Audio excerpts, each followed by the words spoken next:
बार फिर मिली फ्लाइट को बम से उड़ाने की धमकी। पुणे की फ्लाइट को बम से उड़ाने की धमकी मिली है। फ्लाइट को अहमदाबाद एयरपोर्ट डाइवर्ट किया गया है। पुलिस प्रशासन के अलावा जांच एजेंसी अभी एयरपोर्ट पहुंची है। और एक बार फिर से देखिए, जोधपुर और पुणे की फ्लाइट को बम से उड़ाने की धमकी मिली है। इससे पहले भी जोधपुर पुणे फ्लाइट को बम से उड़ाने की धमकी पहले भी मिल चुकी है।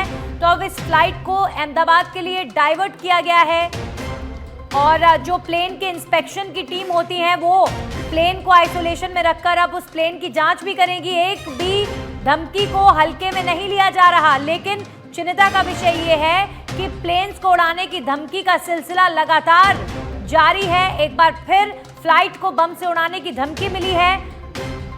एक बार फिर इस तरह की खबर आ रही है, पुणे की फ्लाइट को बम से उड़ाने की धमकी मिली है। बीते 12 से 13 दिनों में कई सारे मामले, 300 से भी ज्यादा प्रकरण इस तरह के सामने आए हैं। हमारे सहयोगी प्रतीक जोशी जुड़ चुके इस खबर पर ज्यादा जानकारी के साथ। प्रतीक, एक और फ्लाइट को लेकर बम से उड़ाने की धमकी, अभी फिलहाल क्या ताजा हालात, क्या ताजा स्थिति?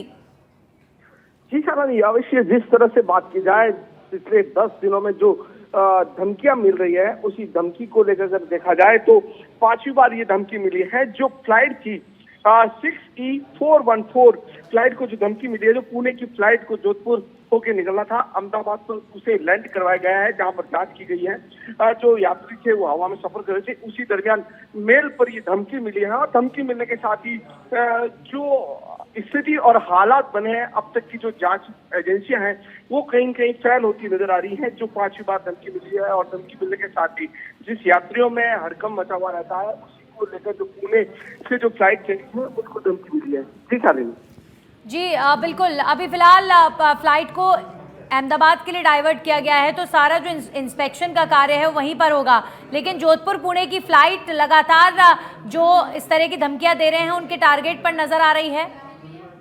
जिस तरह से जांच एजेंसियां हैं और जो अब तक 5वीं बार जो धमकी मिली है, उस धमकी को अगर देखा जाए तो अमूमन जो फ्लाइट रवाना होती है, जब उड़ान भरने होती है, उसके बाद में ये धमकी भरा मेल संबंधित अधिकारी तक पहुंचता है और उसी के बाद में फ्लाइट को डाइवर्ट किया जाता है। तो कहीं न कहीं यात्रियों को तो नए दिन, दीपावली का दिन है, सब घर पहुंचने को लेकर ही यात्री अपनी फ्लाइट पकड़ते हैं। तो कहीं न कहीं उनको भी काफी परेशानी का सामना करना पड़ता है। फ्लाइट का देरी होना, जांच करना, और सुरक्षा एजेंसी पे अगर बात की जाए तो कहीं कहीं संदेह की बात की जाती है। जो सुरक्षा एजेंसी की जो जांच एजेंसी है, जो आईटी है, रॉ है, जिस तरह से रिपोर्टें दी जाती है, उसको लेकर अभी तक जो धमकियां मिली है, किसी को भी संदिग्ध को गिरफ्तार नहीं कर पाई है।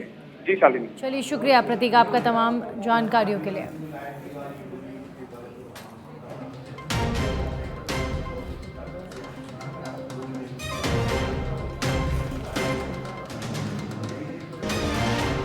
तो एक बार फिर से एक फ्लाइट को बम से उड़ाने की धमकी मिली है।